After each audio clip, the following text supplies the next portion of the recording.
જય માતાજી મિત્રો, કેમ છો? મજામાં? અત્યારે હું ખેતરમાં આવી ગયો છું ફરતો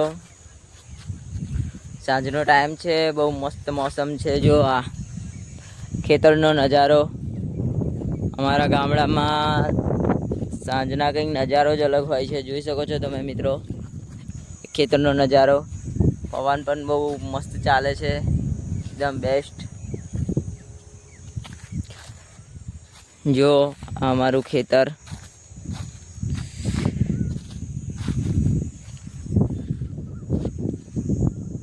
એકદમ મસ્ત મોસમ હે, જોરદાર મસ્ત પવન પણ ચાલે છે ને હું જઉં છું ફરતો આગળ. ગામડાની મોજ કરવી હોય તો ગામમાં આવવું પડે. એક દિવસ તમે પણ ગામમાં આવો, ફરો, જો અમારા ગામડાની મોજ કેટલું મસ્ત છે. સાંજનો સમય છે, એકદમ મસ્ત હરિયાળી છે ગામમાં. વિચારો મિત્રો કે અમારા ગામડામાં ભર ઉનાળો ગરમીના ટાઈમે પણ આટલી બધી હરિયાળી જોવા મળે છે, તો વિચારો ચોમાસામાં કેટલી હરિયાળી જોવા મળશે. ચારેય કોરા કેટલા બધા દેખાય છે, આટલી ઝાડ કેટલા બધા છે દેખાય છે, એકદમ લીલાછમ છે.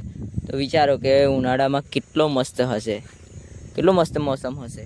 એટલે આવો અમારા ગામમાં મસ્ત મોસમ મજા કરવા માટે.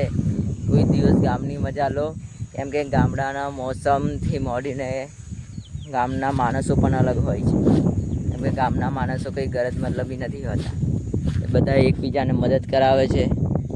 જ્યારે સિટીઓ શહેરોમાં કોઈનું મદદ નથી કરતું, જ્યારે અમારા ગામડામાં એકબીજાની મદદ કરે છે ગમે ત્યારે. કોઈ દિવસ આવો અમારા ગામડામાં, જુઓ ગામનું વાતાવરણ, ગામના લોકો કેવા છે. બધા બોલે છે ને દેશી ગામડિયા, પણ કોઈ દિવસ આવો અમારા ગામડિયા જોડે તો તમને ખબર પડે કે અમારા ગામડામાં શું છે.